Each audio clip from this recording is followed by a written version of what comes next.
click, click. This is your Kodak moment. Lillard, long range three.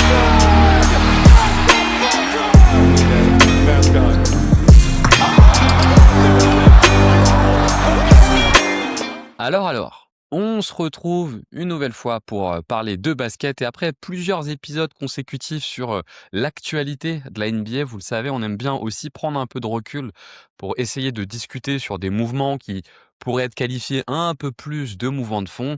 Et donc, vous l'avez vu avec le titre, on va essayer de regarder aujourd'hui quels sont les éléments qu'on voit se construire depuis quelques années mais qui se sont encore renforcés cette saison, ce qui nous amènera à parler de vitesse de jeu, ce qui va nous amener à parler d'efficacité, de volume. Enfin, on va décrypter tout ça. Et donc, comme vous l'avez vu, pour parler de tout ça, on est avec Paul. Salut Paul, comment ça va? Ça va et toi? Eh ben écoute, je suis toujours content moi quand on fait les épisodes de fond. Je crois que les épisodes de fond, les focus sur une équipe, c'est mes formats préférés. Donc je suis toujours assez content de pouvoir en parler. Et c'était toi d'ailleurs qui voulais qu'on aborde un peu ce mouvement. C'est vrai que en plus, ce qui est cool, c'est comme on est en train de passer doucement le premier tiers de la saison, d'y arriver. Ça permet de commencer à poser quelques constats qu'on a sur cette saison. Peut-être juste avant qu'on démarre, toi, t'en penses quoi pour l'instant de cette saison? T'aimes bien tout ce que tu vois? Qu'est-ce que tu penses de cette saison pour l'instant? Par rapport à quoi? Par rapport au plaisir que je Là, prends je à suis sur le regarder? plaisir. On démarre, on est sur le plaisir, Paul. Je prends pas plus de plaisir que les dernières saisons, honnêtement. Ok.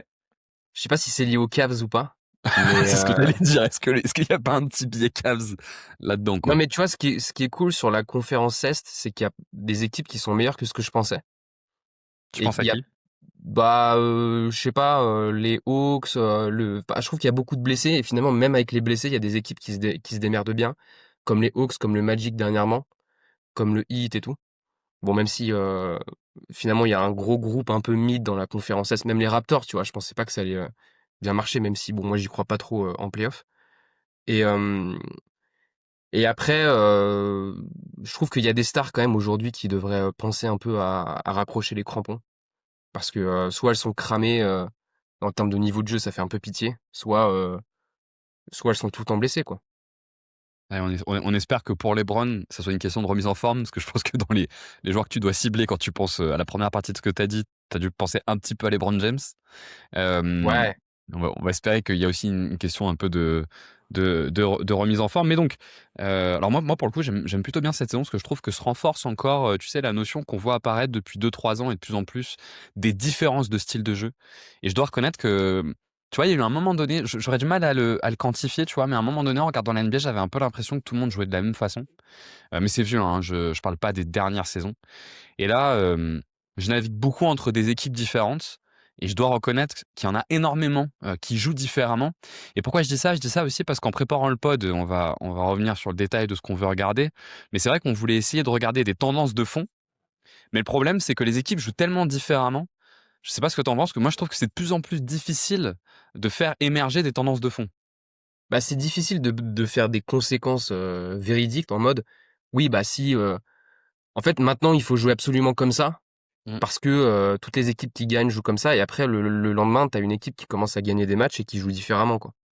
Bah Maintenant, bon, exactement. on va en parler, mais il y a toujours des dynamiques qui sont similaires aux très bonnes équipes dans la ligue. Ouais, et on va justement pouvoir regarder cet élément. Ce qu'on s'est dit là sur ce qu'on voulait voir aujourd'hui, il y a peut-être deux gros points. On va vous faire un premier point qui est plutôt autour des questions de vitesse de jeu, où là on voit peut-être pas apparaître des changements, mais plutôt se renforcer certains changements. Et le deuxième, c'est un espèce de mouvement autour de l'efficacité vs le volume, où là encore, il y a des mouvements qui se renforcent ces derniers temps. Et tout au long du pod, l'idée, ça sera aussi de voir quels enseignements on peut en tirer, notamment sur les profils de joueurs qui sont adaptables à ces mouvements-là et qui le sont moins. Paul, tout bien tout honneur, ce pod était ton idée. Du coup, ce que je te propose sur le premier élément, sur le jeu rapide, c'est d'introduire et de nous dire un peu quels sont les éléments que tu voulais évoquer. Une des dynamiques qu'on avait vues ces dernières saisons, c'était l'accélération un peu du jeu, avec plus de transitions, avec des équipes qui comprennent la plus-value du jeu rapide en NBA, et on l'a surtout vu en finale NBA l'année dernière, avec la confrontation la plus jeune des 25 dernières années ou un truc comme ça, avec 2 équipes qui jouent, différemment, mais qui jouent finalement très rapide, qui utilisent beaucoup la transition et qui peuvent se le permettre parce qu'en fait, ils avaient des effectifs profonds et heu et des effectifs jeunes donc c'est une dynamique qu'on n'a pas vue, enfin qu'on a commencé à voir il y a quelques années et cette année, ça se matérialise un peu différemment parce qu'on voit des équipes, hem, encore plus utiliser la transition, mais d'une manière générale par rapport à l'année dernière, il y a pas beaucoup plus de transition. Par contre, les équipes sont plus efficaces sur transition, plus 4 points par 100 possessions par rapport à la même date l'année dernière. Donc c'est quand même pas mal quoi, 4 points par 100 possessions. Ils sont passés de 122 points par 100 possessions à 126. Donc il y a eu quand même une vraie augmentation, ce qui n'était pas le cas quand même sur les dernières années. Et on voit aussi des équipes jouer plus rapidement sur demi-terrain. Hem, Avec par exemple, une équipe comme Miami qui, on en a déjà parlé sur la chaîne, mais avec, leur nouveau assistant coach Laroche, et leur circle offense, ils en profitent aussi pour jouer plus rapidement parce qu'en fait, ils ont plein de porteurs de balles de 2 mètres et tout. Et ils en profitent pour à chaque fois, en fait, jouer vite sur transition, mais pas forcément prendre des tirs rapidement sur transition, mais profiter du fait que, l'attaque, c'est pas forcément bien replacé et que la défense, pardon, c'est pas forcément bien replacé et donc du coup, de profiter de certaines mismatchs pour les attaquer en 1 contre 1, quoi.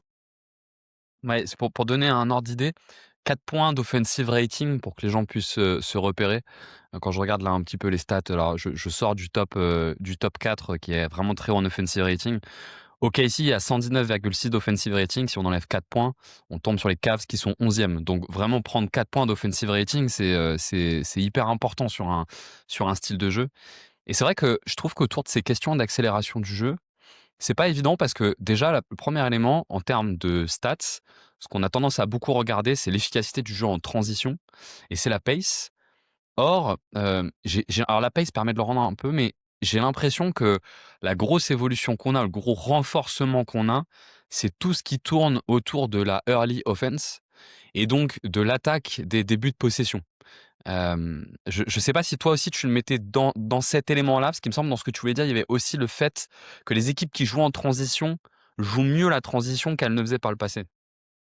Ouais, il y a de ça et ça s'est vu avec les Pacers qui jouaient vite en transition, mais avec une volonté qui était d'attaquer les mismatchs à travers un fond de jeu et de profiter du fait que les équipes se soient pas bien replacées pour que soit, Haliburton il exploite ou Nembhard une mismatch, d'un grand ou alors, Siakam ou Turner qui exploitent la mismatch d'un petit, quoi.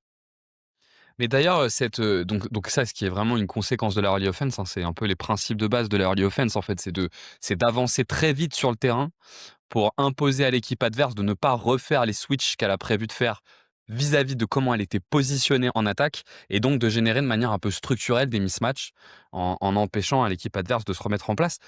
Ce qui est intéressant, je trouve, autour de la early offense, moi, je me suis amusé à faire une petite recherche historique pour essayer de voir un peu si effectivement c'est un truc nouveau ou pas. Alors, premier élément qu'on peut se donner sur la early offense, vous l'avez vu, je vous invite à aller écouter le podcast qu'on avait fait avec Jérém sur la comparaison des époques, ou même Jérém en a fait un article, vous pourrez voir ça, mais l'idée de jouer vite, c'est pas quelque chose de nouveau, c'est plus un retour à ce qui se faisait dans les années 60-70 et je vais mettre de côté cette époque-là, mais effectivement, c'est pas quelque chose, de nouveau. Par contre, on a eu un premier gros changement en NBA, c'était, 2007 avec Mike D'Antoni et le 8 second or less. Donc cette première fois, une idée d'avoir, l'envie de jouer vite et c'est vrai qu'on est sorti de l'expérience d'Antoni plutôt avec un échec. C'est-à-dire que ce qu'il avait mis en place ne fonctionnait enfin, n'avait pas été couronné de succès, ce qui est différent de ne fonctionnait pas, mais n'avait pas été couronné de succès et c'est une idée qui a été qui a été un peu perdue. Mais ceci étant, tu vois, Paul, en regardant un peu dans les différentes archives, et ben en fait, je me suis rendu compte que cette early offense, bah, c'est un peu un vieux fantasme de coach. Parce que j'ai trouvé une première vidéo, alors c'est un DVD, qui a été fait en 2014 pour expliquer les principes de la early offense par un coach NCAA qui a été coach des Bulls après. Est-ce que tu as une idée de qui je parle? Jim, Boylan? Non, Fred Hoiberg. Ah oui, Fred putain. Hoiberg qui présente un DVD qui était coach à l'époque de Ohio State, non, Iowa State. non, c'est pas à l'Ohio, c'est Iowa State, et qui explique les principes de la early offense. Je suis tombé aussi sur une vidéo qui est une masterclass de Alexander Dzikic, qui avait repris un peu, en fait, ces modes de fonctionnement au Partizan Belgrade en 2017. Et tu vois, on a en fait cette idée-là de se dire en fait, on retrouve dans leur explication exactement ce que tu viens de décrire. C'est exactement la même idée, c'est enfoncer vite, ils parlent d'enfoncer la défense pour générer des mismatchs en tout début de possession. Et effectivement, on voit depuis quelque temps de plus en plus d'équipes l'utiliser, tu vois. Avec quelques principes forts qu'on voit côté NBA ces derniers temps, c'est, t'es d'accord si on dit que le premier principe fort, déjà, c'est de courir après un panier encaissé? Ce qui est une grosse différence et qui est une différence structurelle avec ce qu'on avait avant, qui était plutôt quand on veut jouer vite sur du jeu de transition. C'est quelque chose que, par exemple, Mike D'Antoni n'a jamais mis en place, hein, cette idée d'accélérer même après panier encaissé. Aujourd'hui, pour toi, moi, je me suis fait une petite liste d'équipes, tu vois, qui pratiquent un peu ce jeu de early offense, mais de manière vraiment à grosse échelle. Je me suis noté Miami, tu l'as dit, pour le coup.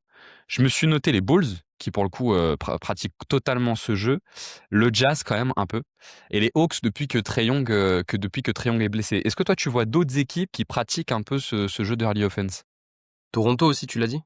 Non, Toronto, je l'ai pas dit. Effectivement, Mais Toronto tu fait vois, aussi. Ouais. c'est intéressant parce que au final, quand tu regardes les toutes meilleures attaques de la ligue, là, j'ai le classement devant moi des meilleures attaques de la ligue.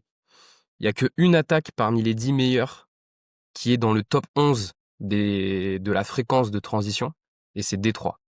Ça veut dire que c'est pas parce que tu utilises, et là tu vois, t'as quand même, on a cité que des équipes quand même un peu mid, donc c'est pas parce que tu utilises plus la fréquence que tu auras une attaque qui est meilleure, quoi. Enfin, plus la fréquence de transition. Et j'ai l'impression que c'est un peu la seule arme aujourd'hui que peuvent avoir des attaques un peu mid en termes de talent, c'est de bombarder la transition, parce que ça t'avantage quand même un petit peu. Mais parce qu'en fait, si tu fais pas ça, ça risque d'être compliqué. Tu vois, Atlanta, par exemple, ils sont 6e en fréquence. C'est ça que c'est la meilleure attaque de transition. C'est celle enfin, c'est l'équipe à qui la transition rapporte le plus. Mais Miami, qui est 3e en fréquence, ils sont que 23e en points enfin, points par play sur transition. Donc, c'est pas parce que tu l'utilises beaucoup que la transition est vraiment bénéfique pour toi. Et les toutes meilleures attaques sont pas celles qui utilisent le plus de transition en fréquence. Par contre, quand tu regardes les meilleures attaques, c'est quand même des attaques qui sont efficaces en transition, à part les Lakers et Boston. Dans le top 12 des meilleures attaques, on est quand même dans la première moitié de l'efficacité en transition, quoi. Ouais, donc il y a cette question de volume vs efficacité, un peu autour de la transition. Et c'était un peu aussi le but de Spot, c'était aussi de se poser des questions sur qu'est-ce qui fait qu'on arrive à avoir une attaque efficace en fait sur ces profils-là. Moi, il me semble que sur ces types d'attaques, je pose les bases et puis après je te laisse dire un peu quels sont pour toi les profils en fait qui permettent de rendre ces attaques efficaces et quels sont les principes de jeu qui permettent de les rendre efficaces.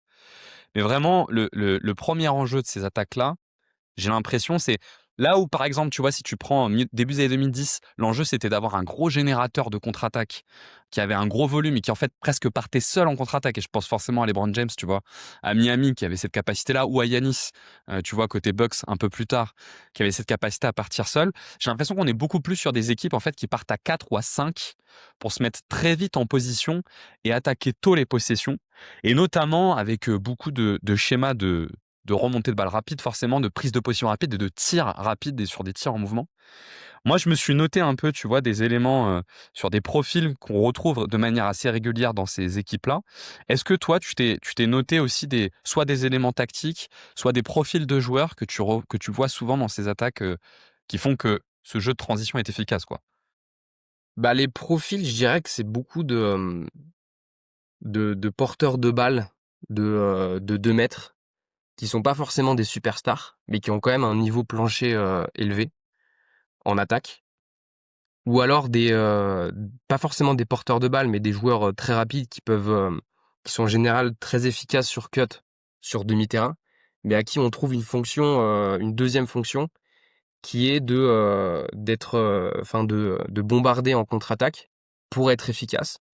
Et c'est quand même souvent parce que tu vois, là, parmi la plupart des équipes qu'on a citées, c'est souvent des équipes de l'Est finalement, où il y a un peu moins de talent, mais où les effectifs sont jeunes et on retrouve un peu ces profils de jeunes joueurs athlétiques qui ont moins de 25 ans et à qui tu peux dire de bombarder la transition parce que ce sera le seul moyen d'avoir un réel avantage quoi, sur l'équipe adverse.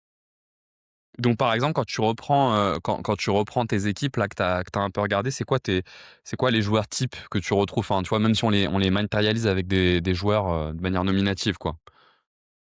Bah, tu vois, je pense à tous les joueurs un peu de la draft 2021. Genre les Jalen Johnson, les Franz Wagner, les Josh Giddey, les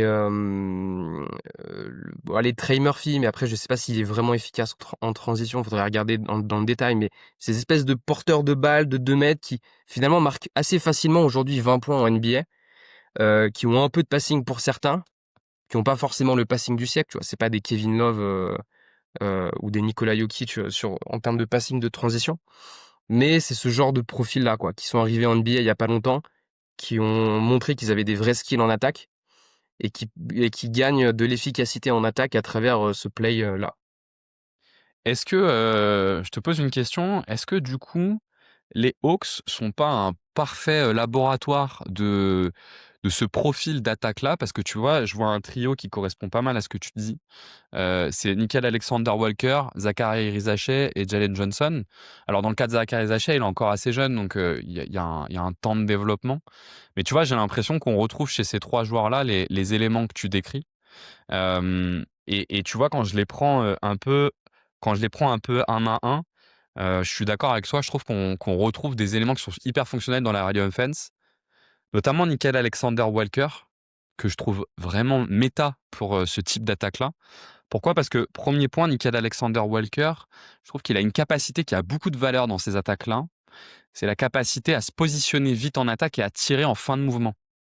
Tu sais, c'est quelque chose qu'on voit beaucoup dans ces attaques, c'est le gars, déjà, il a l'intention d'aller, c'est souvent dans un couloir, il va se retrouver soit à 45, soit dans le corner et il a cette capacité de tout de suite prendre le tir à la réception, qui est en fait une compétence qui peut paraître rien, mais il se trouve que dans les profils de free and D qu'on a eu dans le temps, on était plutôt sur des shooters à l'arrêt. Et en fait, cette attaque-là, elle te demande plutôt de développer des joueurs qui sont des shooters en mouvement, qui est d'ailleurs une chose que Zaccharie Rizaché fait nettement moins bien que Nickeil Alexander-Walker d'ailleurs, hein, je trouve, tu vois, qui lui, pour le coup, est beaucoup plus classique shooter en mouvement. Et il y a un deuxième élément sur Nickeil Alexander-Walker que je trouve qui joint ce que tu dis, et tu en avais parlé dans le dernier podcast qu'on a fait, c'est sa capacité, tu sais, à allonger ses Eurostep pour finir au cercle grâce à la longueur. Et effectivement, la longueur, elle te permet, si t'es pas hyper explosif, ben de profiter du petit temps d'avance que tu as eu grâce à la early offense. Et moi, tu vois, ça faisait partie des choses que je m'étais noté. Je trouve que le premier élément qu'on a sur ces attaques-là, c'est les changements sur les profils d'ailier. Je trouve que, tu vois, sur les ailiers, ce qu'on voit souvent, donc c'est ce premier élément que je dis, le shooter en mouvement. Deuxième élément, c'est la spontanéité dans le tir. Et le troisième élément, moi je m'étais noté, c'est un peu de capacité d'improvisation. Parce que je trouve qu'aussi ces attaques, quand bien même elles sont très structurées, elles demandent une vitesse de décision qui est sans doute supérieure aux attaques de mi-terrain. Je sais pas si c'est des éléments que tu t'étais noté aussi ou pas.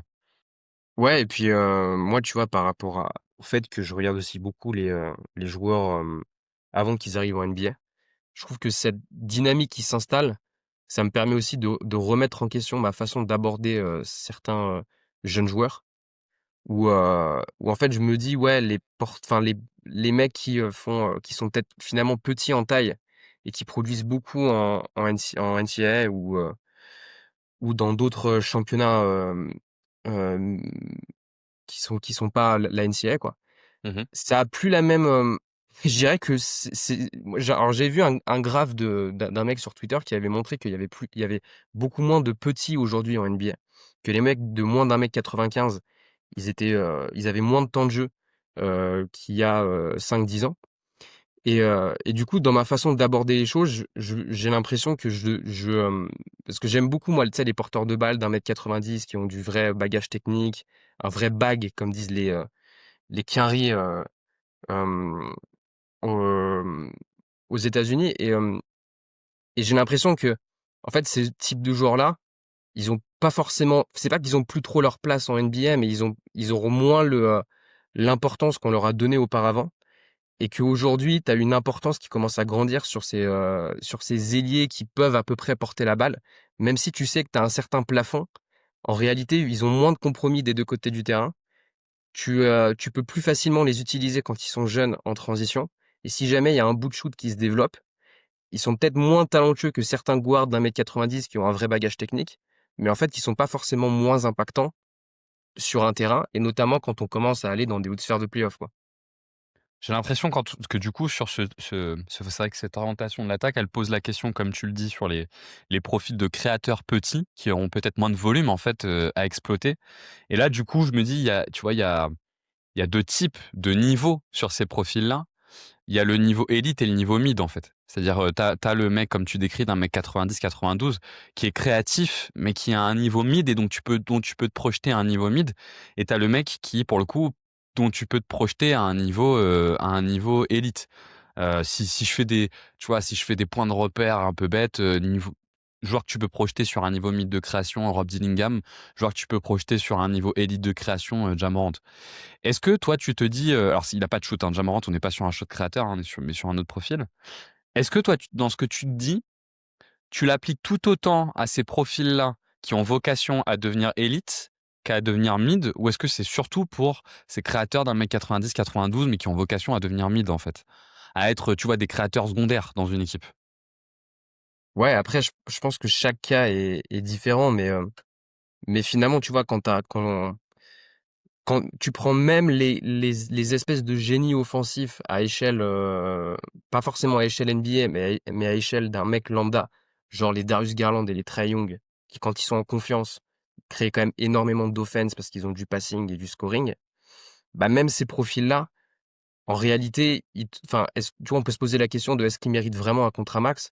Parce que sur ces transitions-là, quand c'est eux qui initient le jeu en défense, bah, c'est quand même très facile de profiter du fait qu'ils sont pas assez grands, quoi, qu'ils ont des tools limités. Et puis même sur de l'offense, est-ce qu'ils sont si efficaces que ça en transition? Oui, ils ont du passing, mais quand c'est à eux de finir, c'est plus compliqué aussi, tu vois? Donc il y a aussi une question de, est-ce qu'il y a certaines équipes qui tombent pas un peu trop amoureuses de ces profils-là et qui veulent pas s'en séparer, alors qu'en réalité, ne pas avoir de compromis et avoir peut-être moins de talent ou alors prendre moins de plaisir à regarder certains joueurs, c'est pas plus intéressant dans la early offense et aussi d'une manière générale, quoi. Et du coup, comme tu nous dis que ça vient un peu impacter ta façon de regarder les jeunes joueurs et de les scouter, je me dis peut-être ce qui peut être intéressant, c'est de se prendre tu vois, un petit cas pratique. Restons sur le cas de Rob Dillingham, par exemple, qui est un joueur que toi t'aimais beaucoup avant qu'il rentre en NBA. Alors c'est le jeu, hein, sur les jeunes, bah il y en a parfois ça marche, il y en a ça marche pas. Et puis de toute façon, il est qu'à 2 ans NBA, peut-être qu'on va finalement se rendre compte dans 3 ans que c'est un joueur NBA. Comment tu l'avais scouté toi? Qu'est-ce que tu t'étais dit en le voyant? Et si tu le voyais aujourd'hui, qu'est-ce que tu te dirais de différent? En fait, Rob Dillingham, quand tu le regardes jouer en NCAA, tu te rends compte que c'est un vrai bon joueur de basket, tu vois. Qui a du passing, qui a du shoot, qui est capable d'apporter sur drive. Même si oui, tu sentais que les tools étaient limités. Mais la leçon par rapport à ce joueur-là qui galère énormément, après il y a aussi un contexte qui fait que normalement ce type de joueurs-là, ils sont quand même plus intéressants dans des contextes de tanking où en fait ils ont zéro pression. Ils peuvent se développer sans trop de pression parce que c'est des mecs qui marchent beaucoup à la confiance aussi. Et que le Minnesota qui a fait un pari sur lui, c'était pas la meilleure idée finalement, tu vois, on s'est quand même rendu compte quelques mois après son arrivée que ça allait être compliqué. Parce qu'il y a de la pression à Minnesota, que c'est une équipe qui veut gagner tout. Mais la leçon que j'ai par rapport à Rob Dillingham, c'est surtout le côté, si un joueur domine pas vraiment physiquement en NBA, ça risque d'être très compliqué pour lui, en NBA. Alors ça veut En pas dire que NCAA, tu veux dire? S'il domine pas vraiment NCAA, ça va être ouais, compliqué en s'il domine NBA. pas Mmh, vraiment mmh. en NCAA. Et il y a aussi un côté, si tu sens un peu que les tools physiques sont limités en NCAA, tu risques de beaucoup plus le sentir en NBA. Et moi, je l'avais pas vraiment vu sur de l'eye test avec Rob Dillingham, et j'aurais peut-être vu si j'étais allé sur le terrain, le voir jouer, où tu sais, je me dirais: «Ouais, en fait, Mmh. il a un physique, vraiment lambda, quoi», et ça risque d'être compliqué. Donc il y a aussi une réalité, tu vois, du scouting, chez toi, qu'en fait, tu pas, Si tu regardes pas si tu vas pas souvent dans des matchs NBA pour te rendre compte des physiques des mecs et ensuite tu vas dans des matchs NCAA pour comprendre la différence et tout, bah, il y a aussi ce truc-là. Et après c'est vrai que chaque cas est différent, mais il y a la réalité aussi mentale du fait qu'il y a des gars heu, qui dominent beaucoup au lycée ou en NCAA, mais qui arrivent en NBA où c'est pas la même charge mentale et donc du coup, ils ont un peu plus de mal, quoi. J'ai l'impression, tu vois, aussi que autour de ce développement d'attaque, il y a aussi une notion qui me semble importante, c'est que, tu vois, quand tu regardes l'attaque des Pacers, une des principales conséquences qu'a eu l'attaque des Pacers, que beaucoup reproduisent maintenant, hein, c'est de faire en sorte que ton joueur star, ton meneur star, il ait moins la balle que sur un modèle plus classique. En fait, tu te rends compte quand tu vois jouer les Pacers, alors avant qu'Haliburton se blesse, bah, que finalement, Haliburton, il se retrouve pas du tout avec le même niveau de ballon à jouer qu'un Trae Young, tu vois, par exemple. Et je pense que c'est aussi une conséquence de ce type d'attaque-là. Et tu vois, moi, ça me fait me dire que on a toujours eu la sensation que le modèle «je donne énormément le ballon à un porteur de balle», il est fonctionnel sur des profils élites, mais qu'il l'est pas trop sur des profils, mid, tu vois? Ou en tout cas sur des joueurs qui sont d'un niveau médian. Et on n'a jamais su trop comment répondre à cette question-là et du coup, on préférait continuer à avoir des joueurs médians qui avaient beaucoup la balle, souvent en sortie de banc. Sortie de banc ou pas forcément, mais on continuait à jouer comme ça. Et ça, j'ai l'impression ça, pour le coup, c'est un gros changement.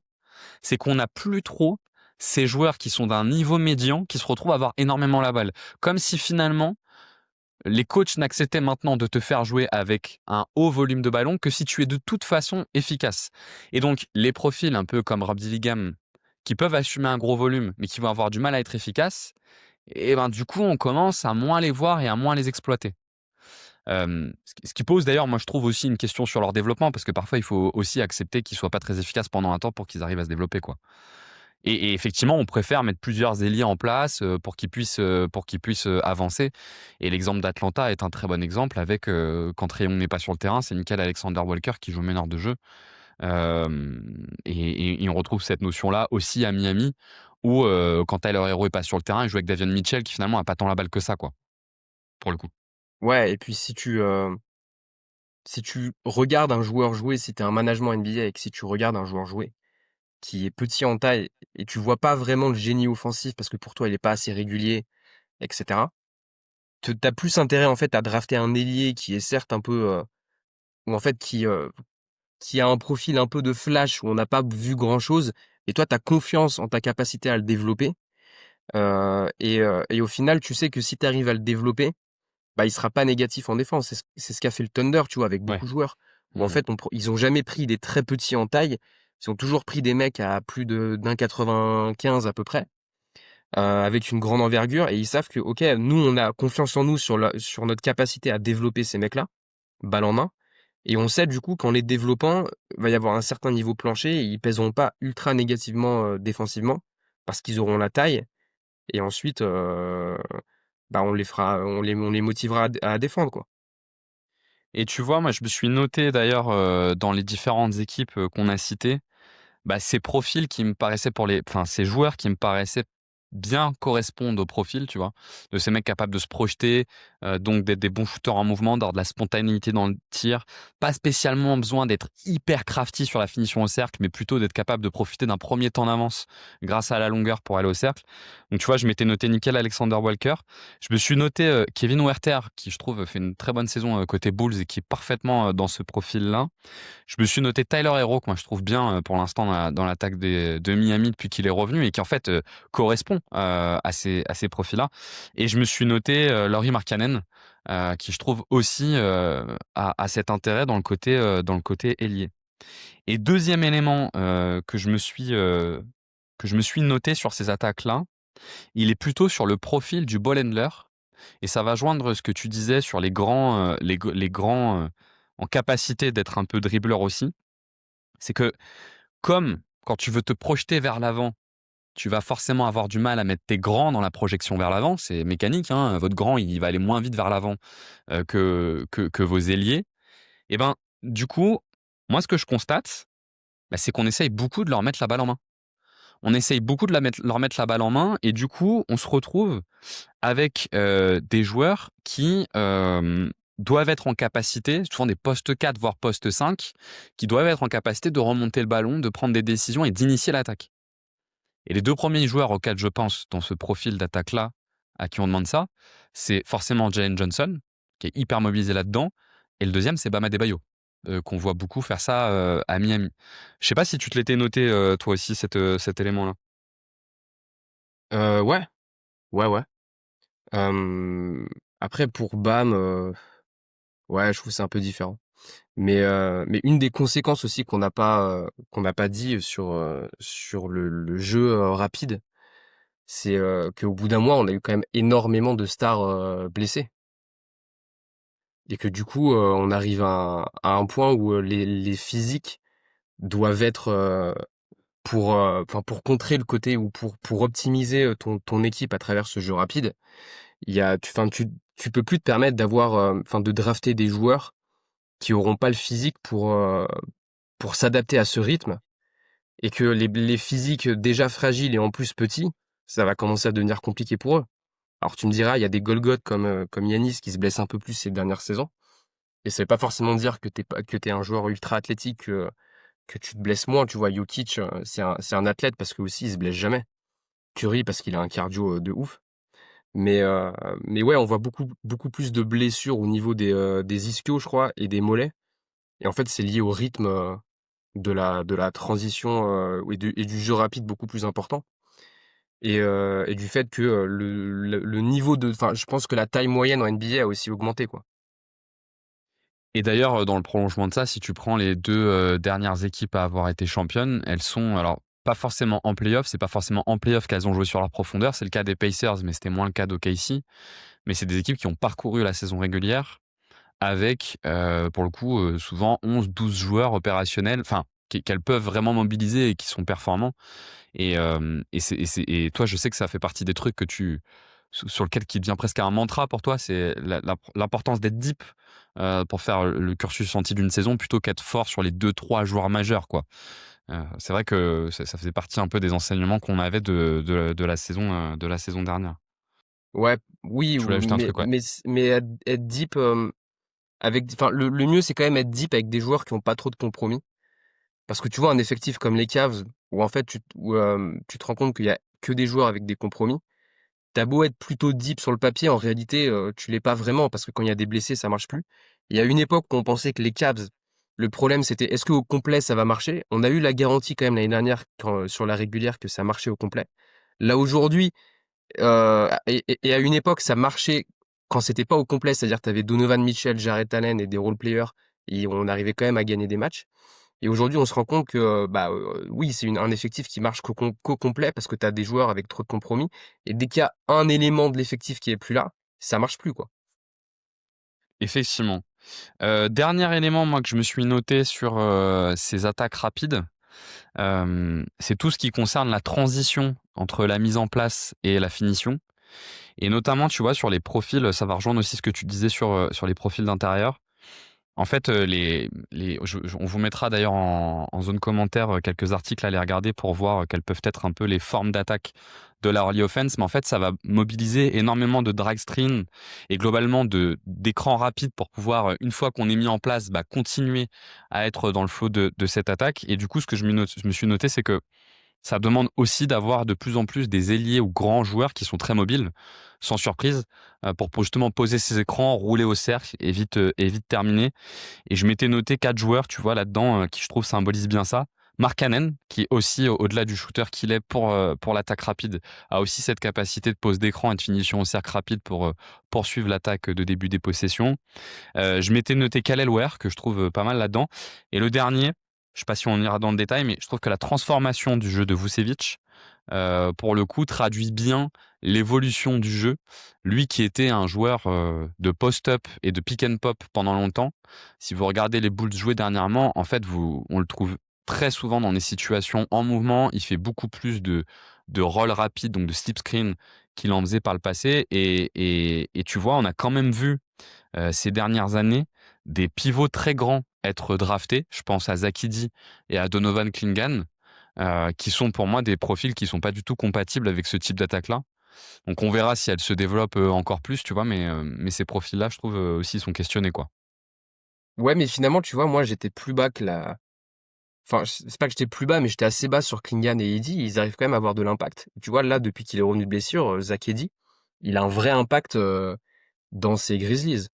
Donc ça montre aussi que même avec des joueurs qui sont pas compatibles avec, ce jeu-là, très rapide, bah, si sur demi-terrain, ils dominent beaucoup par rapport à leur qualité, donc protection de cercle et du toucher quand même en attaque pour Zach Edey, pas trop pour Klingan, mais pour Zach Edey, bah, en fait, ils arrivent à trouver une place de titulaire et à être dominants.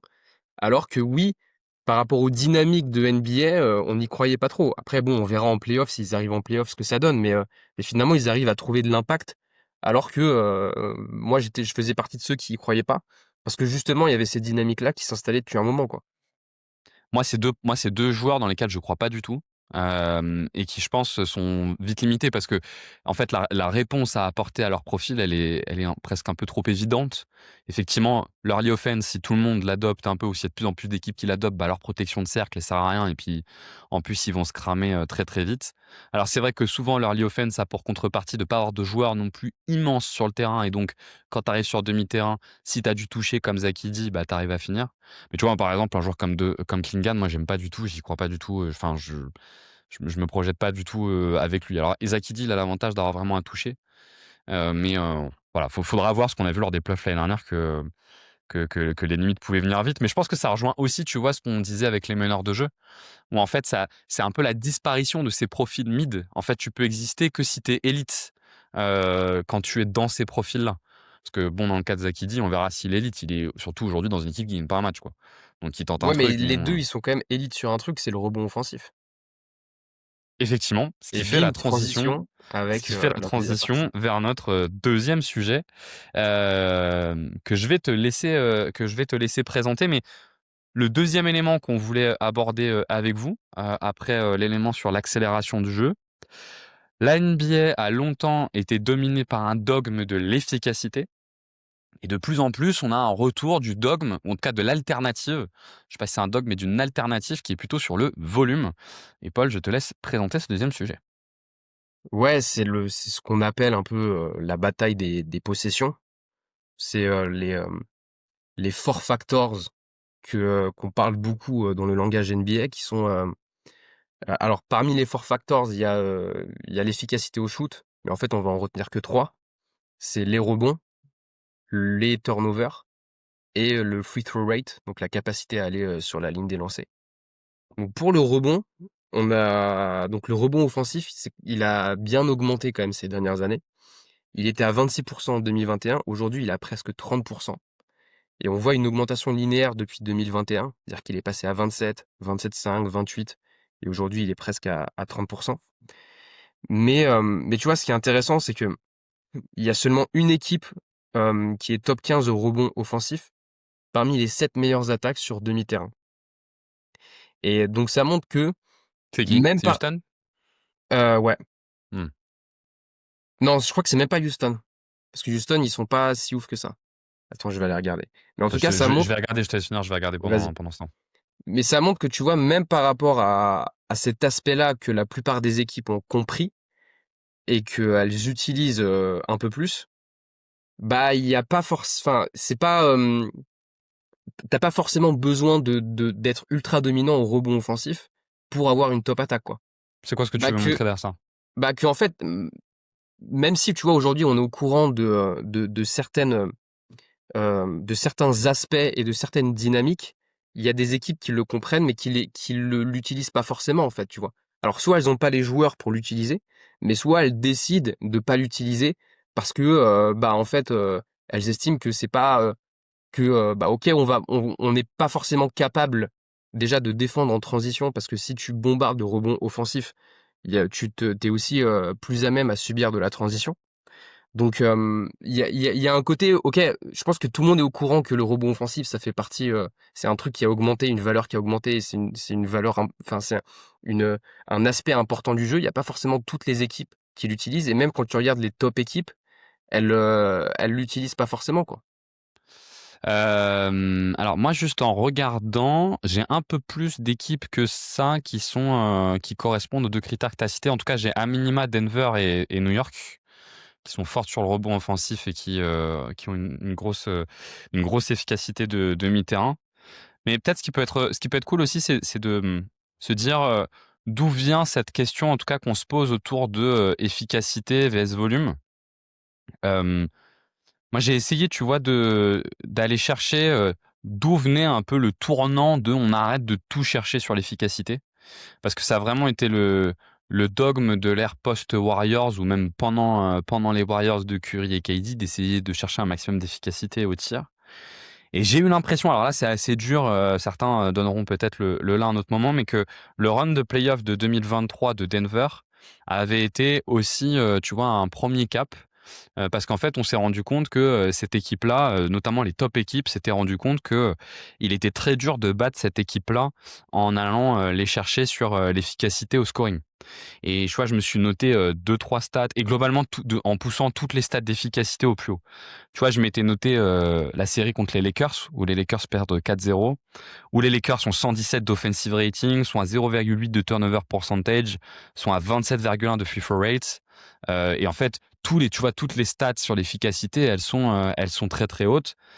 Et en fait, on se rend compte quand tu joues contre Denver que l'offensive ratings arrivent à le pousser encore plus haut, qu'ils arrivent à être encore plus efficaces, et qu'en plus ils prennent énormément de rebonds offensifs. Et donc que le modèle, très bon spacing, accès au cercle par le drive, pick génial et un peu de protection de cercle élite, qui était le cas des Lakers à ce moment-là, était pas suffisant, et que certaines équipes se sont posé la question de comment aller les chercher, sachant que sur l'efficacité, finalement, ils étaient très compliqués à les chercher.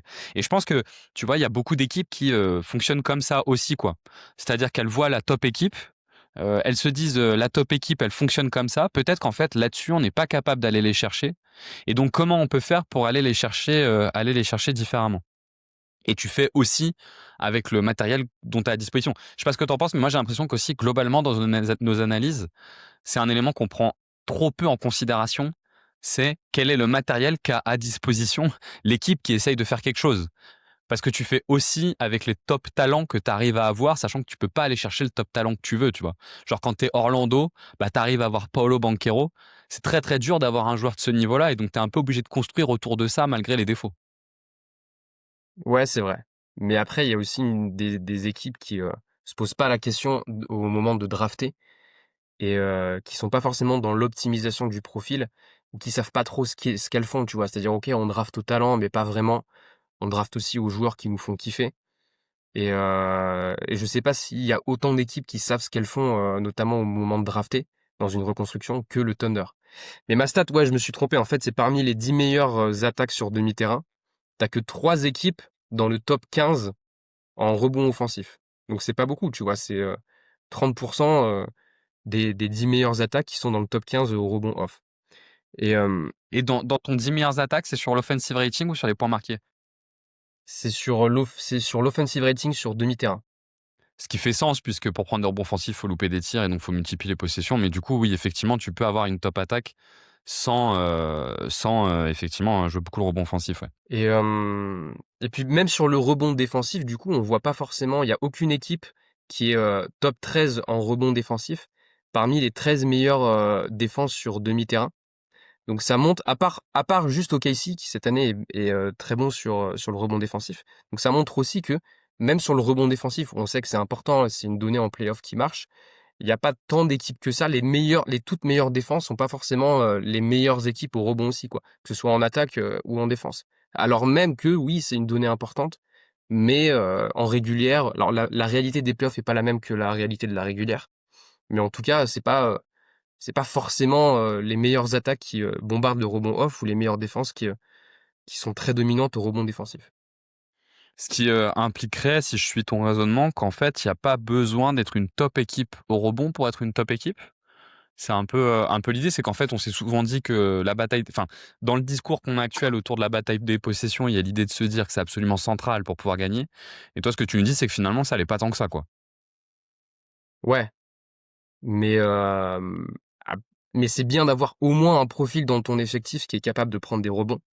Parce que tu vois, le Thunder, cette année, bon, ils sont devenus encore plus dominants au rebond défensif. Mais oui, on peut se poser la question de si demain Hartenstein il se blesse dans un contexte de playoff, vu que le Thomas Sorber il est blessé, ça risque d'être un peu compliqué sur des match-up. Parce que les playoffs, on sait que tout est une question de match-up. Mais en tout cas, oui, tu peux être très dominant tu peux être très dominant en défense sans être une top équipe au rebond défensif. Et ça fait partie aussi de la multiplicité des contextes qu'on arrive à retrouver parce que je pense qu'en fait, la question de fond, c'est quelle cohérence tu as sur ton projet d'ensemble. Parce qu'à l'inverse, pour le coup, on voit de plus en plus d'équipes qui essayent de maximiser cette question de la bataille des possessions. Je pense que le coach un peu tournant autour de cette bataille des possessions, c'est Ime Udoka, qui avait déjà un peu commencé à le faire avec Boston, mais qui l'a accentué avec Houston. Et tu vois, c'est marrant parce que moi, je trouve que ce que tu dis là sur la bataille des possessions, ben moi, j'ai presque le constat inverse, qui est que selon moi, il n'y a pas assez d'équipes qui y vont à fond dans ce jeu de bataille des possessions. En fait, j'ai l'impression que ce profil bataille des possessions, il marche particulièrement bien sur les équipes qui ont décidé, parce que c'est ce dont elles ont à disposition, soit c'est la conviction du coach, que la victoire passerait avant tout par la défense et qui ont donc construit, tu vois, leur roster autour. Et donc aujourd'hui, les trois équipes qui sont les plus symboliques de ça, c'est Houston, Détroit et Portland. Mais j'ai l'impression qu'il y a d'autres équipes qui devraient y aller un peu plus franchement, et notamment les équipes qui ont dans leur top joueur, tu vois, donc celui qui drive leur attaque, soit un joueur qui n'est pas un joueur d'une efficacité énorme au scoring, je pense à Cunningham, à Sengun ou à Banchero, soit un joueur qui n'est pas d'une créativité énorme. C'est ce qui peut générer, on va dire, des hauts niveaux d'attaque, et je pense à Edward et Maxi. Et donc, il y a trois équipes, tu vois, par exemple, que je me suis noté, qui pour moi devraient aller encore plus loin sur la question de la bataille des possessions. Je me suis noté Orlando, qui aujourd'hui essaye plutôt d'être dans une optimisation de son spacing plutôt que dans la bataille des possessions. C'est ce qui fait par exemple que Wendell Carter a autant de temps de jeu, plutôt qu'aller chercher un profil typé Steven Adams, tu vois, même s'ils ont Bitadze, mais typé Steven Adams. Je pense que Philadelphie pourrait aller plus loin là-dessus. Et je pense que Minnesota, autour d'Anthony Edwards, pourrait aller beaucoup plus loin sur cette question de la bataille des possessions. Je ne sais pas si tu es d'accord avec moi sur cette idée que il faut aussi construire ton projet de jeu autour de ton générateur d'attaque, et que toutes les équipes qui ont un générateur d'attaque qui n'a pas le combo créativité plus grosse efficacité, ben, elles devraient aller plus loin sur la bataille des postes, quoi. Ouais, mais tu vois, pour Orlando, alors je suis d'accord, mais pour Orlando, j'ai l'impression que ça, ils l'ont compris. Cette année, c'est la deuxième équipe qui a le free throw rate en attaque le plus élevé. Donc ils ont compris, tu vois, ce truc d'optimisation du rendement, et ils sont top 10 en perte de balle en attaque et en rebond off. Donc alors oui, ils le font peut-être pas assez, mais ils ont quand même compris qu'il y avait un truc à faire là-dedans, parce que tes stars, elles sont mid. Mais je suis d'accord que quand tu as une star qui est mid, tu dois prendre en compte ça. Alors mid à échelle peut-être All-Star, tu vois, genre la plupart des équipes de l'Est, t'as plus beaucoup de superstars à l'Est, et il y a des joueurs qui se développent, qui sont encore jeunes, qui ont une marge de progression, mais qui ont du mal à mettre plus de 25 points par match, quoi. Donc c'est pour ça que je dis mid en tant que All-Star. Mais oui, ouais, il y a beaucoup d'équipes. Après pour Philly, c'est différent parce que ils sont limités par le talent, parce que Paul George et Embiid, ils jouent jamais. Mais j'ai l'impression par moment que ouais, il y a peut-être des équipes où on se dit: Ils la jouent pas trop», mais finalement ils la jouent, cette bataille des possessions, mais à travers d'autres aspects. Parce que tu vois, par exemple, pour le turnover percentage, je trouve que c'est pas la même corrélation qu'on peut faire par rapport au rebond. Parce que j'ai l'impression que les attaques élites, enfin, c'est pas une impression, c'est que tu vois, là, j'ai les chiffres devant moi, en fait, les 5 meilleures attaques de la ligue. Parmi les 5 meilleures attaques, t'en as 4 qui sont dans le top 7 en turnover percentage. Ça veut dire qu'elles perdent que très peu le ballon. Et en défense, les toutes meilleures défenses, pardon, tu te rends compte qu'elles sont très hauts dans la capacité à provoquer des turnovers chez l'adversaire. Donc il n'y a pas la même corrélation cette année sur le turnover percentage que le rebond. Mais si on prend par exemple juste l'attaque, on se rend compte que entre le turnover percentage, le rebond et le free throw rate, Bah, les meilleures équipes, elles sont quand même élites dans au moins 2 de ces aspects. Alors, il y en a qui sont très mauvaises dans un aspect. Et à partir du moment où t'es très fort dans un aspect, par exemple Houston qui est très forte au rebond offensif et à la capacité d'aller sur la ligne, bah en fait ils se retrouvent troisième meilleure attaque parce qu'ils ont décidé d'optimiser au moins un aspect, enfin au moins 2 aspects parmi ces 3 aspects de la bataille des possessions, quoi.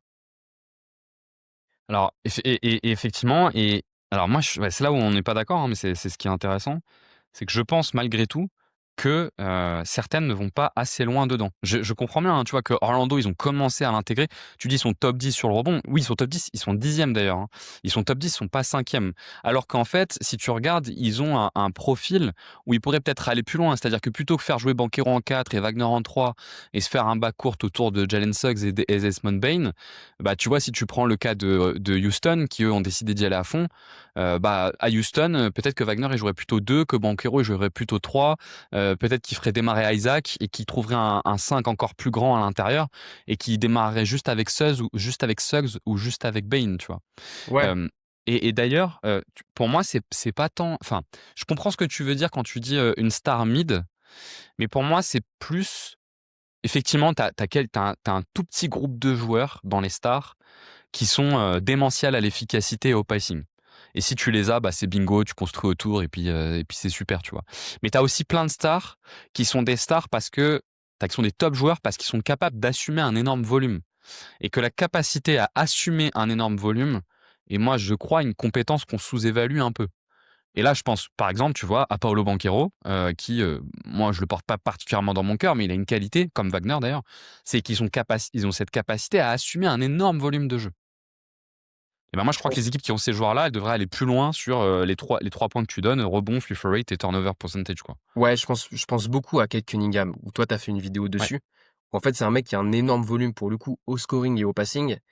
Et en fait, il crée énormément de décalage et ça fait que Détroit est quand même une attaque très largement fonctionnelle. Parce qu'en fait, il est quand même physique, il fait plus de 2 mètres.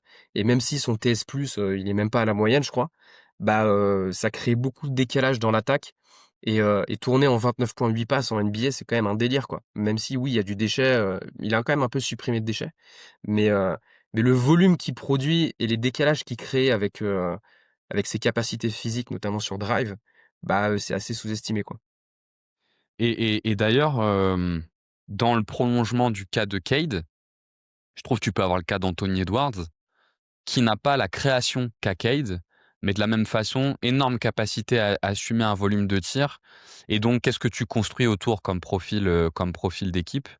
Et on voit qu'en fait, si tu construis grosse défense plus bataille des possessions, bah, probablement qu'en fait, ces profils-là deviennent presque élites. Tu vois, moi, c'est une question que je me pose. Est-ce que Anthony Edwards, si demain il joue aux Lakers, par exemple, est-ce qu'on est vraiment sur un joueur élite? C'est-à-dire, s'il joue dans une équipe qui est portée sur l'efficacité offensive, est-ce que ça reste un joueur élite? Bah moi, je pense pas, tu vois. Je pense que, enfin, il reste élite évidemment, hein, mais est-ce que c'est un potentiel first All NBA team, tu vois? Bah je pense pas. Je pense que tu commences à descendre un peu. Et donc ouais, je pense qu'il y a vraiment une question autour de la composition des équipes autour de ces joueurs qui sont pas top 5 NBA, mais plutôt top 15 et qui ont cette capacité à assumer un fort volume. Et dernier joueur, tu vois, que moi je prends dans cette liste-là aux côtés d'Anthony Edwards et de Paolo Banchero, c'est Tyrese Maxey, qui pour moi aussi est un peu là-dedans. Il est moins fort qu'Anthony Edwards, mais qui est aussi un peu Qui là-dedans, quoi. qui devient sous-coté parce que, il assume un énorme volume Ouais, et même si oui, il y a pas un niveau de passing énorme et il y a un toucher qui est pas si ouf, en réalité, il crée énormément de décalage, quoi. exactement. Et donc, lui étant capable d'assumer un volume si important, tu peux te permettre autour de mettre quasiment que des profils défensifs.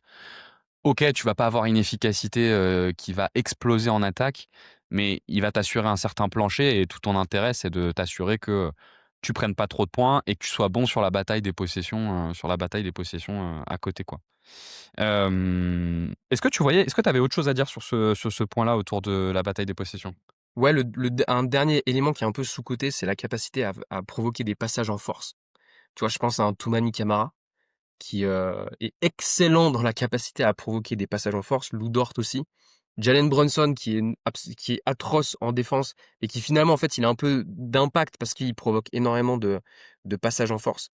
Il y a un côté un peu malin et crafty, de certains joueurs qui finalement, rattrapent leurs limites physiques pour certains. Je pense à Podziemski aussi et qui te permettent d'avoir, enfin qui est dans cette dynamique-là où pareil, il y a certains joueurs, je trouve qui sont un peu négatifs en défense et qui pensent pas forcément et finalement ils rattrapent un peu leur impact défensif en allant récupérer la possession, quoi. Effectivement, ouais, effectivement, la question des passages en force peut aussi t'alimenter sur la bataille des possessions de façon pardon, assez intéressante. Et on le voit de plus en plus sur des attaquants qu'on pourrait qualifier d'attaquants mid, des gros attaquants pardon, qui sont des défenseurs mid, développer le passage en force. Et alors là, je peux citer toutes les stars des Lakers. LeBron James est devenu très fort là-dedans avec le temps. Luka Doncic est en train de devenir pas mauvais et Austin Reeves pareil, ce qui permet de jouer autour de ça. Moi, j'avais un dernier point que je voulais aborder sur un peu les changements que je vois, tu vois, depuis le début de saison. Et je suis curieux d'avoir ton avis parce qu'on a tous les deux pas appris le basket, mais grandi autour du modèle LeBron James, donc du modèle héliocentrique au possible, et de création d'attaques hyper héliocentriques. Et moi, j'ai l'impression qu'on a un vrai épuisement des attaques héliocentriques qui fonctionnent toujours très bien contre les équipes entre 10 et 30, mais qui ont beaucoup plus de mal à fonctionner contre les défenses élites, qui aujourd'hui ont trouvé pas mal de parades, que ça soit autour de la construction, donc dans les défenses qui sont vraiment top, de profils qui permettent de presser très, très haut, d'agresser, donc c'est la presse tout terrain, les stunts de partout et les prises à 2 sur le pick and roll, qui font, que le modèle héliocentrique, pour moi, est en train de perdre énormément en valeur.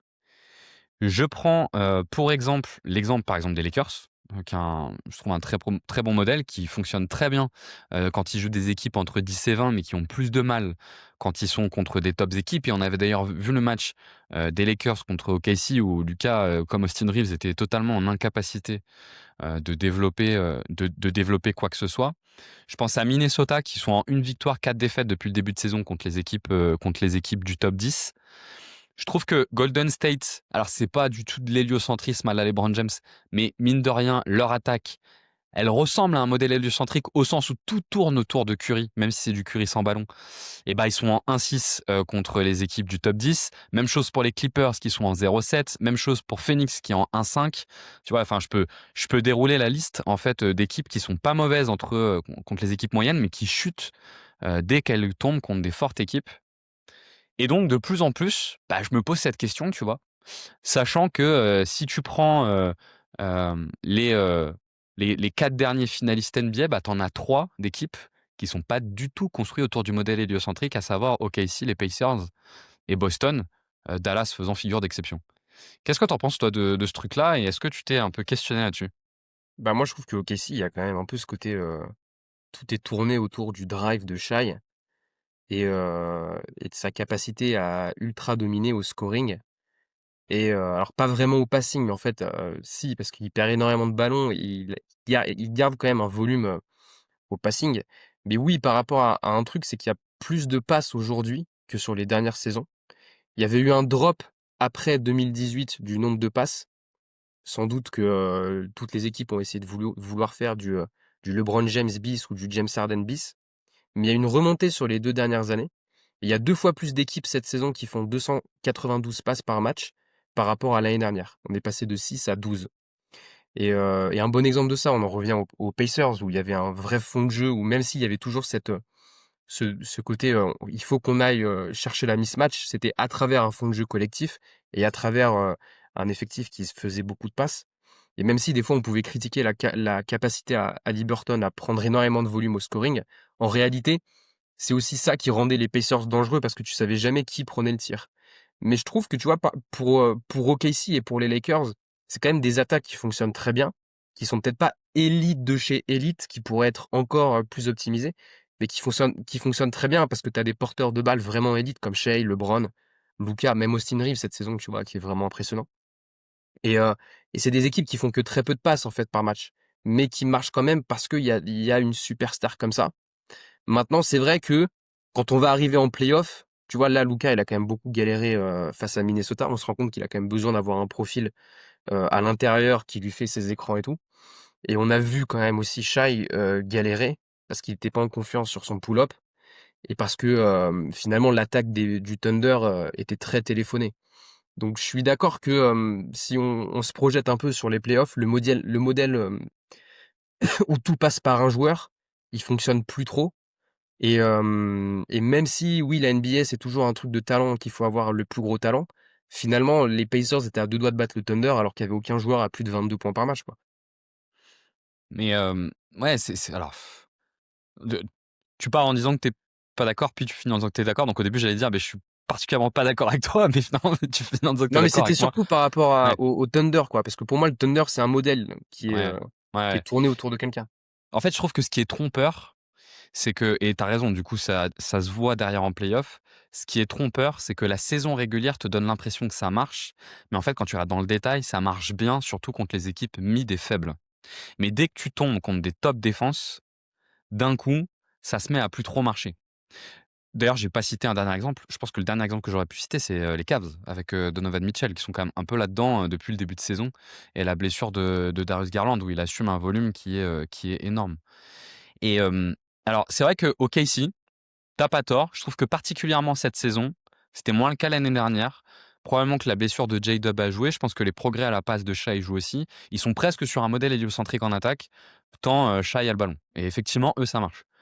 Seul truc que je me dis, c'est qu'ils sont tellement forts, tu sais, parfois tu as des équipes, ils sont tellement forts de partout que oui, bah, du coup, bon, on a l'impression que ce truc-là marche aussi, quoi. Mais on l'a vu en playoff, c'était finalement un peu limité et je pense que c'est un truc que je vais creuser à un moment donné dans la saison. Mais ouais, moi, j'ai l'impression qu'on a un vrai essoufflement de ce modèle-là et tu vois, ça pose question aussi sur certaines équipes qui continuent à se construire en ce sens-là et qui ont des vraies aspirations à être contender ou championne à terme. Suivez mon regard, je pense aux San Antonio Spurs, qui mine de rien, quand Victor est sur le terrain, sont construits comme une attaque héliocentrique. Ils font tout pour ne pas l'être. Ils ont intégré D'Aaron Fox, ils ont Stephen Castle, ils ont Dylan Harper, mais quand Victor est sur le terrain, tout passe par lui et il joue comme une attaque héliocentrique. Et donc je vais quand même suivre ça parce que je suis curieux de voir si, bah, même quand tu as Victor Wembanyama qui est le talent d'une génération, ça peut fonctionner, quoi, tu vois? Oui, et je trouve que les dernières années ont quand même montré que c'est pas parce que t'as une superstar que, tu es très régulier, que tu fais souvent finale de conf. Yanis et Jokic, ils ont fait que, 2 finales de conf, en carrière. Bon, ils ont gagné une bague, c'est sûr, mais ils ont pas forcément été réguliers dans alors eux si, mais l'équipe en question a pas forcément été très régulière dans sa capacité à aller très loin en playoff, alors qu'elles ont des joueurs, de facile top 15 all time, quoi. Bah, notamment parce que du coup, tu construis une attaque et des habitudes qui vont tourner autour de ce joueur-là et que si tu as une équipe qui arrive à couper l'accès à ce joueur-là, ils ont une particularité en plus, Jokic et Yanis, c'est que Jokic et Yanis n'initient pas le jeu. Alors Yanis un petit peu, mais ils n'initient pas le jeu. Et donc si tu arrives à couper la relation à ce joueur-là, ben, d'un coup, toute l'attaque s'en retrouve grippée. L'exemple de Denver de leurs deux dernières éliminations, c'est quand même ça, quoi. Minnesota, ils avaient coupé la tête du serpent en pressant Jamal Murray, ce qui fait que Jokic n'arrivait pas à avoir le ballon suffisamment tôt dans les possessions. Et le Thunder, qu'on en dise que c'était du MMA ou du basket, peu importe, avec Caruso, pour le coup, arrivait aussi à couper cette relation à Jokic. Et derrière, toute l'attaque est impactée, ouais. Donc ouais, moi, c'était le dernier élément, tu vois, que j'avais regardé un peu et qui me paraissait notable sur ce début de saison et qui me paraissait encore plus se renforcer. Une fois de plus, tu vois, quand je vois Phoenix, enfin, c'était ouais, Phoenix, les Clippers et Golden State autant galérer contre les top équipes, je suis forcément questionné, quoi. J'aurais même pu ajouter Milwaukee qui est en 3-6 contre les top équipes. Tu vois, les Clippers sont 0-7 contre les équipes du top 10. Ils sont à -15 ils sont à -15 point differential et ils sont à 114 d'offensive rating alors qu'ils ont 2 générateurs de jeu énormes et notamment un avec James Harden qui encore aujourd'hui est un énorme générateur de jeu et qui à chaque fois quand il tombe contre une équipe faible ou mid, génère énormément d'attaques, quoi, pour le coup. Ouais, et j'ai l'impression que, on va quand même, notamment quand on arrive en playoff, on va vers une NBA où en fait, ce qui fonctionne, c'est avoir le moins de compromis possible. Tu vois, on parlait d'Yanis et Jokic, mais Jokic, même s'il est incroyable en attaque, il y a beaucoup de compromis défensifs. On le voit là dernièrement sur les derniers matchs. Et Yanis, il y a quand même toujours eu un compromis au niveau du shoot. Quand il affronte une équipe comme Miami, où il y a Bam Adebayo et puis il y a surtout Spoelstra en coach qui comprend comment, le limiter. bah, c'est plus compliqué. Et on a vu une équipe comme Boston, elle faire chaque année finale de conf. Alors OK, c'est mieux construit autour, ça c'est sûr, mais c'est aussi parce qu'il y a pas de joueurs avec des compromis.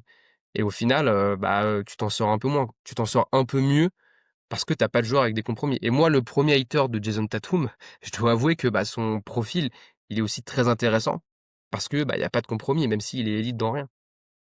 Bah, Jason Tatum étant un peu d'ailleurs le Shai Gilgeous-Alexander des ailiers, quoi.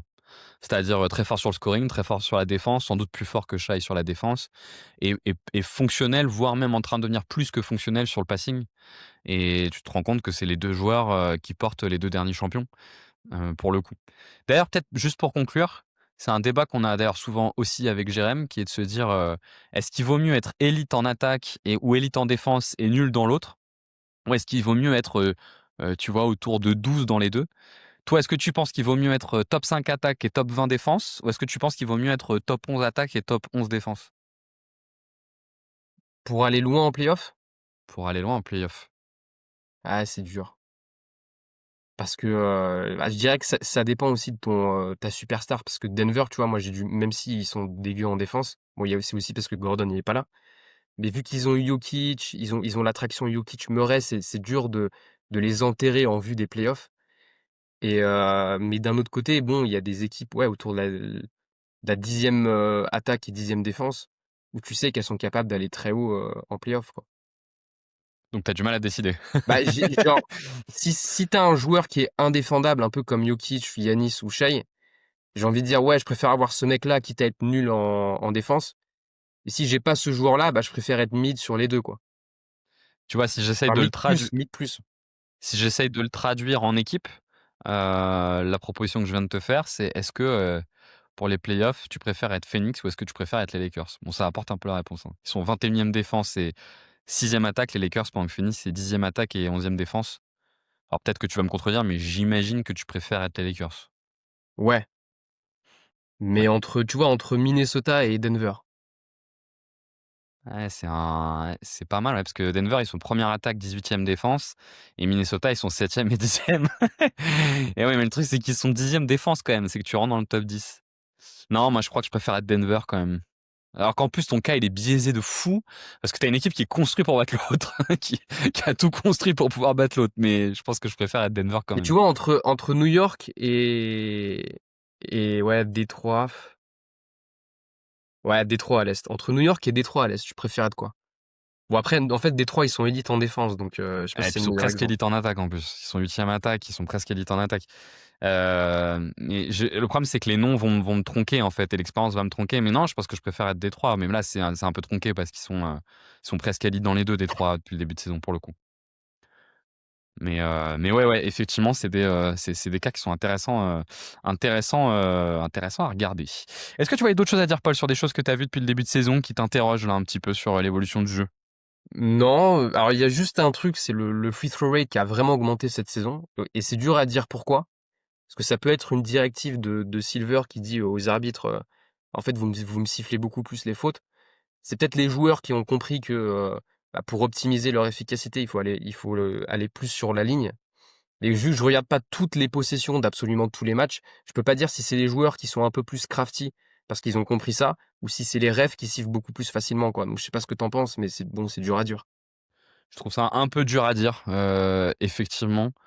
Hem, moi, en toute sincérité, moi, sur les débats sur les fautes, je dois bien reconnaître que quand je regarde des matchs, dès qu'il y a des débats, en fait, je vois j'ai l'impression que 99 des actions, de toute façon, il y a faute, et qu'en fait, les refs, ils ont raison. En fait, le basket, c'est tellement un sport compliqué à arbitrer. En fait, si tu t'en tiens aux règles, il y a faute tout le temps au basket.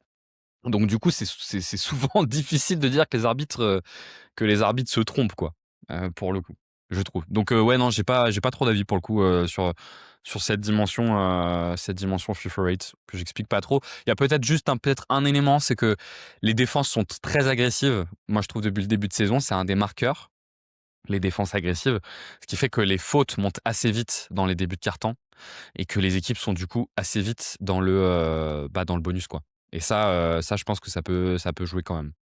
Mais j'ai aucune capacité à dire sur une grosse échelle si ça vaut, quoi. Bah, je te propose qu'on conclue là-dessus. Je voulais te faire un dernier tout petit truc. Est-ce que tu sais L'année dernière, quelle était la meilleure attaque de la NBA? Je pense que tu dois l'avoir. Les Cavs, C'était évidemment les Cavs.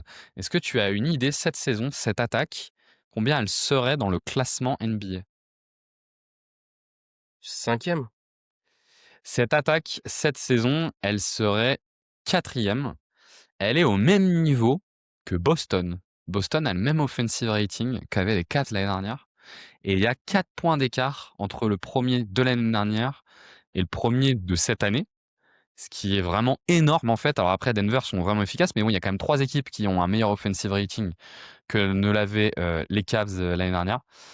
Donc voilà, je trouvais que c'était une stat rigolote pour terminer qui montre aussi l'évolution. C'est marrant parce qu'on constate à la fois, moi je constate depuis le début de saison une évolution de la qualité des défenses, mais en même temps les attaques sont encore meilleures. Ce qui est un truc un peu étonnant. Si vous avez des questions, n'hésitez pas à nous les poser en commentaire, s'il y a des choses qui vous sont parues peu claires et sur lesquelles vous avez envie de plus de précision. Et puis, si vous avez également vu des choses que vous aimeriez qu'on pousse et qu'on analyse un petit peu plus dans le détail, n'hésitez pas à nous les mettre en commentaire. On se fera un plaisir de les regarder et de voir ce qu'on peut en faire.